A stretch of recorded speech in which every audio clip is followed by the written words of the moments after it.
Hi ಎಲ್ಲರಿಗೂ ನಮಸ್ಕಾರ. ಹೊಸ ವಿಷಯ ಯೂಟ್ಯೂಬ್ ಚಾನಲ್ಗೆ ನಿಮ್ಮೆಲ್ಲರಿಗೂ ಸ್ವಾಗತ. ಸೊ ಫ್ರೆಂಡ್ಸ್, ಇವತ್ತು ನಾವು ಅಲಪ್ಳ ಜಿಮ್ಖಾನಾ ಮೂವಿ ರಿವ್ಯೂ ಹೇಗಿದೆ ಅನ್ನೋದ್ರ ಬಗ್ಗೆ ಮಾತಾಡೋಣ ಫ್ರೆಂಡ್ಸ್.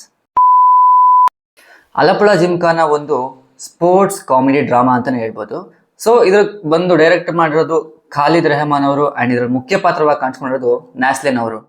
ತಳ್ಳುಮಾಲ ಮೂವಿ ಕೂಡ ಖಾಲಿದ್ ರೆಹಮಾನ್ ಅವರೇ ಡೈರೆಕ್ಟ್ ಮಾಡಿರೋದ್ರಿಂದ ನನಗೆ ಈ ಮೂವಿ ಮೇಲೆ ಜಾಸ್ತಿನೇ ಎಕ್ಸ್ಪೆಕ್ಟೇಷನ್ಸ್ ಇತ್ತು. ಆದರೆ ಈ ಮೂವಿ ಕೂಡ ಅಷ್ಟೇ ಒಳ್ಳೆ ಎಕ್ಸ್ಪೀರಿಯನ್ಸ್ ಕೊಡುತ್ತೆ ಅನ್ನೋದನ್ನ ಈ ರಿವ್ಯೂನಲ್ಲಿ ನೋಡಿ. ಸಿನಿಮಾ ಸ್ಟಾರ್ಟ್ ಆಗೋದು ಒಂದಷ್ಟು ಜನ group friends second PUC fail ಆಗ್ತಾರೆ.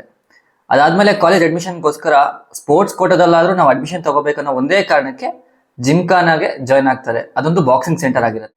ಸ್ಕ್ರೀನ್ ಪ್ಲೇ ಸ್ವಲ್ಪ ನಾರ್ಮಲ್ ಆಗಿದ್ರು ಕೂಡ ಸ್ಟೋರಿ ತುಂಬ ಎಂಗೇಜಿಂಗ್ ಆಗಿ ತೊಗೊಂಡೋಗುತ್ತೆ.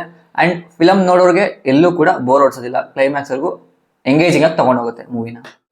ಸೊ ಇಲ್ಲಿಂದ ಏನೇನಾಗುತ್ತೆ, ಅವ್ರಿಗೆ ಕಾಲೇಜ್ ಅಡ್ಮಿಷನ್ ಸಿಗುತ್ತಾ ಅಥವಾ ಅವ್ರ ಬಾಕ್ಸಿಂಗ್ಗೆ ಅವ್ರ ಕೆರಿಯರ್ ಆಗಿ ಮಾಡ್ಕೋತಾರ ಅನ್ನೋದು ಮೂವಿಯ ಒನ್ ಲೈನ್ ಸ್ಟೋರಿ ಆಗಿದೆ. ಪಾಸಿಟಿವ್ ಪಾಯಿಂಟ್ಸ್ ನೋಡೋದಾದ್ರೆ ಈ ಮೂವಿಲಿರೋ ಎಲ್ಲ ಕ್ಯಾರೆಕ್ಟರ್ಸ್ಗಳು one of the plus point ಅಂತಲೇ ಹೇಳ್ಬೋದು. ಆ್ಯಂಡ್ ಇದರಲ್ಲಿ ಇಂಥವರೇ ಹೀರೋ ಅಂತ ಹೇಳೋದಕ್ಕಾಗಲ್ಲ. ಮೂವಿಲಿ ಪ್ರತಿಯೊಬ್ಬರು ಕೂಡ ಹೀರೋ ಥರನೇ ಇರ್ತಾರೆ. ಆ್ಯಂಡ್ ಪ್ರತಿ ಒಂದು ಕ್ಯಾರೆಕ್ಟರ್ ಕೂಡ ತುಂಬ ಚೆನ್ನಾಗಿ ಪರ್ಫಾರ್ಮ್ ಮಾಡಿದೆ.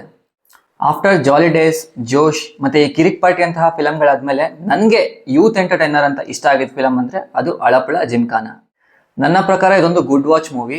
ಬಾಕ್ಸಿಂಗ್ ಫೈಟ್ಸ್ನ ಇಷ್ಟಪಡೋರು ಈ ಮೂವಿನ ಆರಾಮಾಗಿ ನೋಡ್ಬೋದು. ಸೋನಿ ಲಿವ್ನಲ್ಲಿ ಕನ್ನಡದಲ್ಲೇ ಅವೈಲೇಬಲ್ ಇದೆ ಆ್ಯಂಡ್ ಕನ್ನಡ ಡಬ್ಬಿಂಗ್ ಕೂಡ ತುಂಬ ಚೆನ್ನಾಗೇ ಬಂದಿದೆ. ಸೊ ಇದಿಷ್ಟು ಮೂವಿಯ ರಿವ್ಯೂ ಆಗಿತ್ತು.